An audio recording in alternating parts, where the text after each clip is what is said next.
tarde a todos. Hoje vamos refletir um pouco sobre este tema que vocês estão a ver, amai-vos e instruí-vos. Que a paz de Jesus então nos envolva a todos, para que neste clima de amizade possamos relembrar Cristo, nosso irmão, e para que a nossa caminhada se possa fazer sempre de uma forma renovada a cada dia, sempre preenchida de alegria, para que os horizontes que nos chamam possam encontrar da nossa parte a ânsia de os buscar, de os encontrar, de os trazer ao mundo, porque esse é o papel da nossa geração, dos que estão por vir e de nós que já cá estamos. É então trazer para a sociedade de hoje uma sociedade regenerada, que todos nós esperamos com muita fé e muita esperança. Vamos então refletir um pouco sobre esta frase que nos foi apresentada pelo Espírito de Verdade, tendo em conta o facto de sermos espíritos jovens, uns no corpo, outros já não. Mas o mais importante é buscar a juventude no espírito. E esta juventude, o que é que significa? É a disposição, a abertura para o trabalho, para a aprendizagem.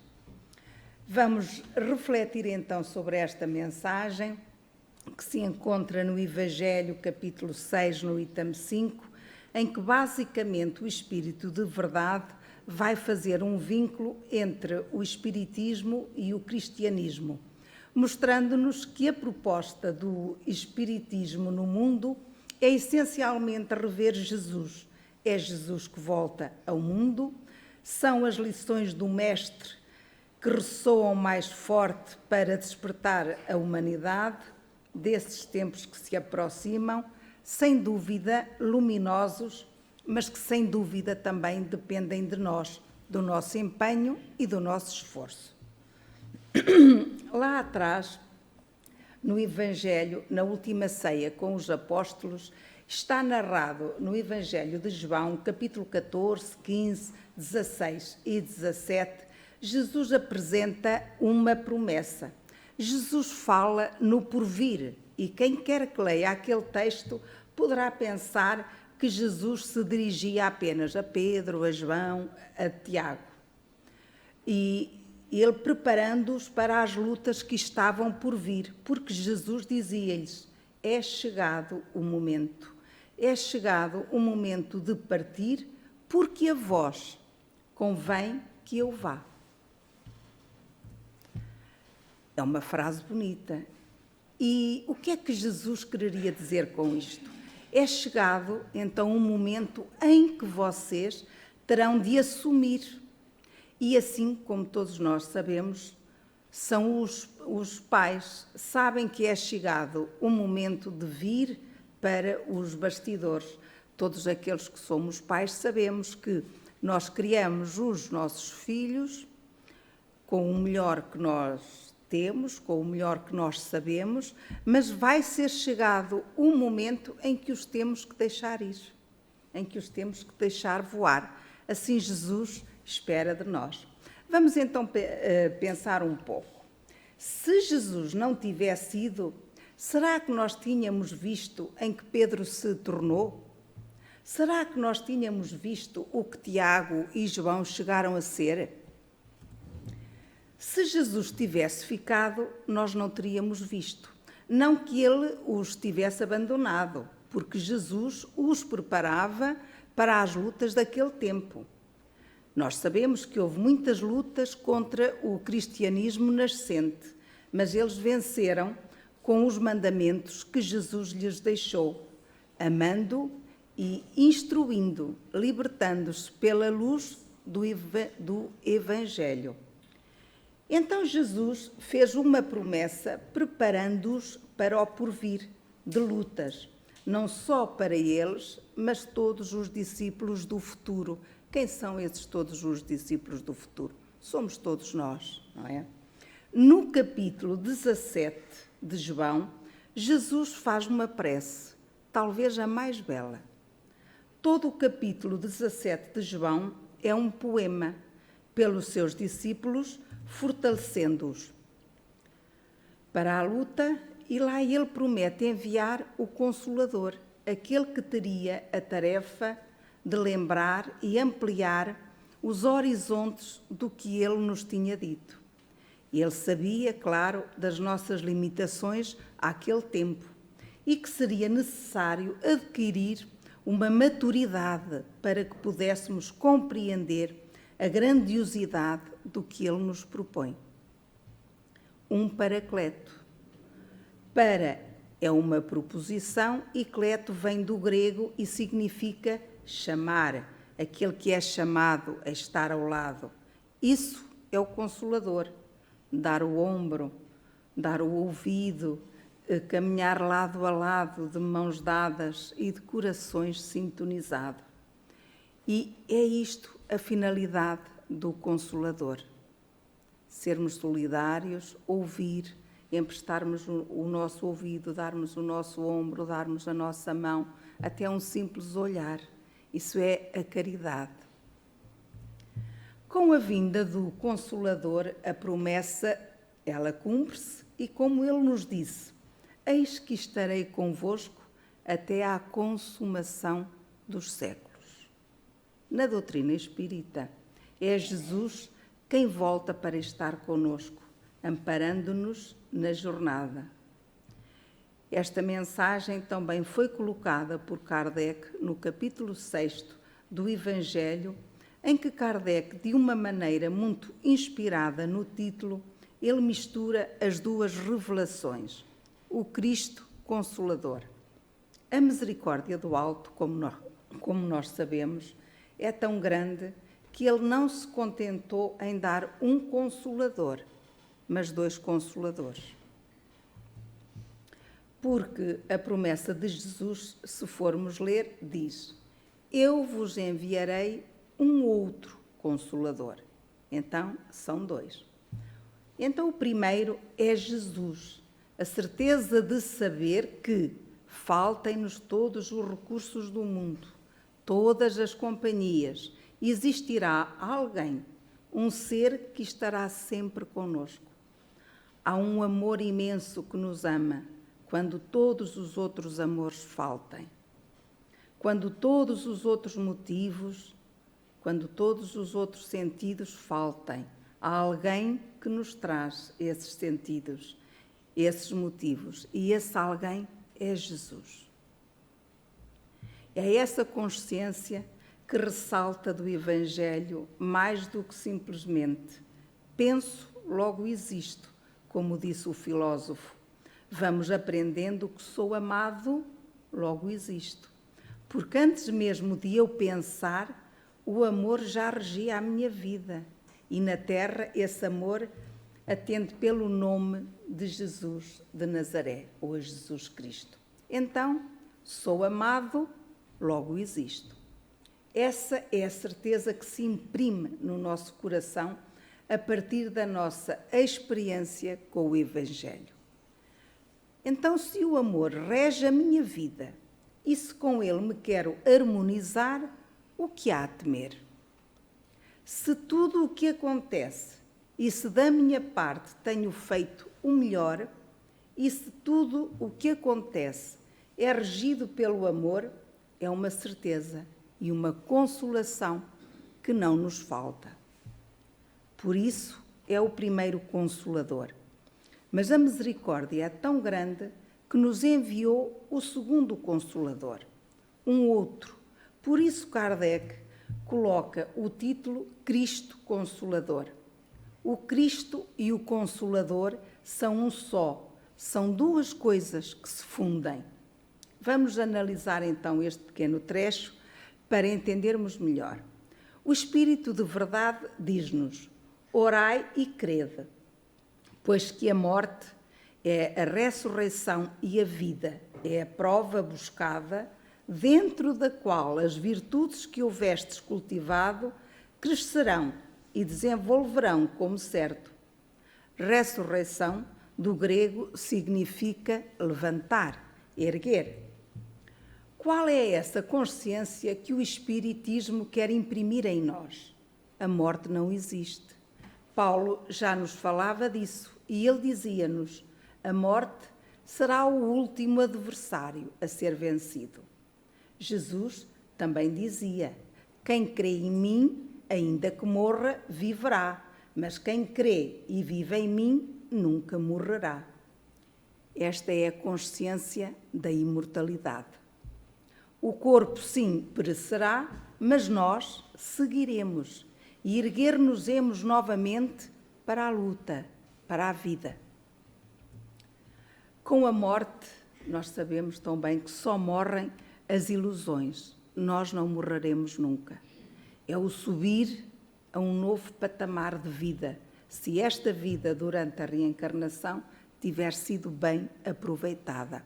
É a morte, nós sabemos que se a nossa reencarnação for bem aproveitada, for uma reencarnação de aprendizado, é através da morte que nós ascendemos a outro patamar. E então é muito importante nós termos essa consciência que estamos aqui por alguma razão.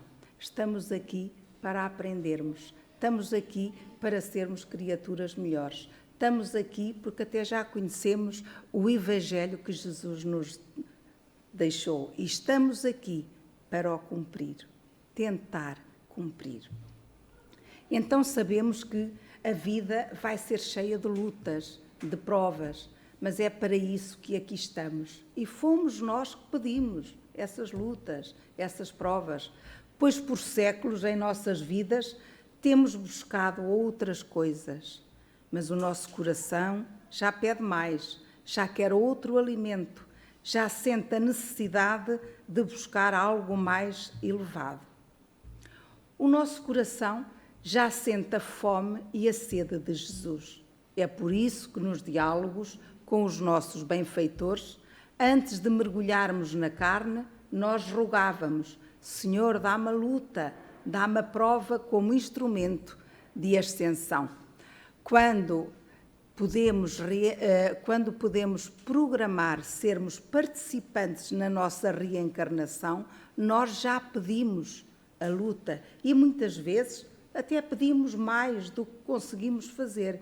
Mas os benfeitores que estão connosco, que nos rodeiam nessa programação, eles sabem das nossas limitações e muitas vezes dizem: olha, agora levas só isto, para a próxima levas mais. Mas nós, com aquela ânsia de querermos mais, nós até pedimos mais. E então as lutas somos nós que pedimos. E então, quanto mais cedo nós fixarmos essa certeza, mais fortes nós estaremos para a luta, porque por séculos nós temos buscado os caminhos fáceis. Todos nós temos buscado o caminho das portas largas e termos encontrado os abismos de quê? Das desilusões. Mas é chegado o momento de buscarmos a porta estreita. É por isso que nós estamos aqui todos.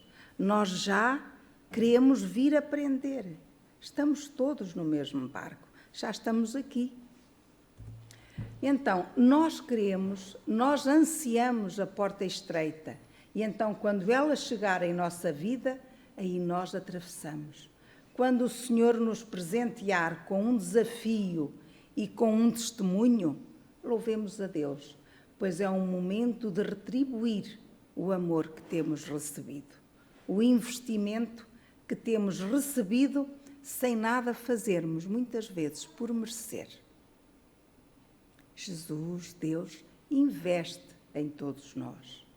Então é chegado um momento de nós também retribuirmos. E quem é beneficiado? É Deus, é o nosso Pai, somos nós. João Evangelista diz-nos na sua carta: nós o amamos porque ele nos amou primeiro, quando nós éramos aqueles que criávamos barreiras ao Evangelho. Era ele quem mandava missionários para nos despertar. Ele nunca desistiu de nós, nem desiste. Antes da prova, Ele envia o Consolador. Olhem que bonito. Antes da prova chegar a nós, Ele prepara o campo para que nós possamos sair dessa prova vencedores. É por isso que a nossa programação e a nossa vinda vem programada com 100% de sucesso, com todas as condições para nós sairmos vencedores. Por isso é que antes da prova, Ele envia-nos o Consolador. Antes do desafio, envia o amparo, envia as pessoas, conduz-nos para as pessoas que nos podem ajudar, que nos podem ensinar. O pilar para que nos possa sustentar. E é aí que vamos entender melhor a mensagem. Amai-vos e instruí-vos. Melhor, preparai-vos, preenchei-vos de força, de recursos, para que a prova buscada se faça mais suave. Em outras palavras, busquemos o jugo suave, o fardo leve de Jesus. Submetamo-nos à disciplina do Evangelho. Rendamo-nos ao amor que Ele nos propõe. E então os pesos extras, que pesos são? O orgulho ferido, o amor próprio, vaidades, vão ser deixados pelo caminho, porque são eles que nos fazem sofrer.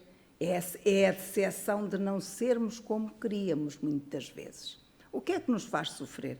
É o nosso orgulho, é o nosso amor próprio, é a nossa vaidade, é tudo isso. E então, é preciso estarmos abertos para esta verdade e termos consciência de que os planos dele são muito melhores do que os nossos. Porque uma vez que entendemos que o amor rege a vida, ou as palavras de Paulo, se Deus é por nós, quem será contra nós?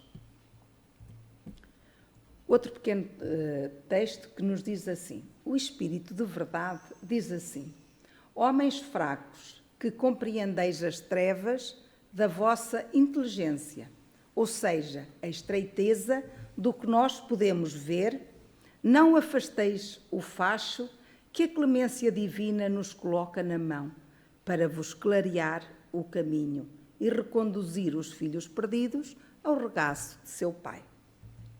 Em outras palavras, de um modo geral, nós somos como aquele filho pródigo da parábola que já caiu em si, que depois de séculos, perseguindo os nossos devaneios e descendo aos abismos das dores e decepções, a misericórdia divina nos permitiu, ou melhor, tem patrocinado o nosso retorno depois de termos caído em nós, depois de termos percebido a nossa indigência, pensamos, por que não voltar a casa onde nunca nos faltará o pão? Porque a vida com Deus não nos faltará nada. A vida com a lei divina é uma vida de abundância. O pouco com Deus sempre é muito, mas o muito sem Deus nunca é o bastante. Porque o que satisfaz a alma, que é divina em sua essência, é o que é divino, não é o material. Então, o Espiritismo é um facho que a clemência divina deu para que esse caminho de retorno se faça mais suave, mais luminoso e que possa transformar outras vidas. Que eu tenha luz não só para mim, mas que eu possa transformar outras caminhadas. Nós não podemos obrigar ninguém a mudar. Na nossa casa, no nosso meio, nas nossas relações. A única coisa que nós podemos fazer e que podemos dar é o nosso exemplo. E é o exemplo que vai mudar os outros. É assim em tudo. Se eu disser, tens que ser assim, porque é assim, não, nós não conseguimos. Mas se dermos o nosso exemplo, o nosso silêncio, esse exemplo vai contaminar os outros. E é assim que nós, então a nossa luz, que nos ilumina a nós e que possa iluminar os outros, e assim sucessivamente. O Espiritismo é o facho, mas é preciso, evidentemente, mantê-lo aceso. Não é só conhecer a doutrina espírita, nós temos que mantê-lo aceso. E isso fazemos-lo com a vida, e levando-o bem alto, para que não seja luz apenas para a nossa jornada, mas que possa iluminar muitas outras que têm caminhado pelas trevas do desespero, da tristeza, do ódio, porque o ódio não se vence com ódio, mas sim com amor. Jesus deu-nos esse exemplo. Quem quer seguir a Jesus já não é permitido esses sentimentos. Para mantermos essa faixa acesa, nós precisamos de 2 elementos: amor e instrução.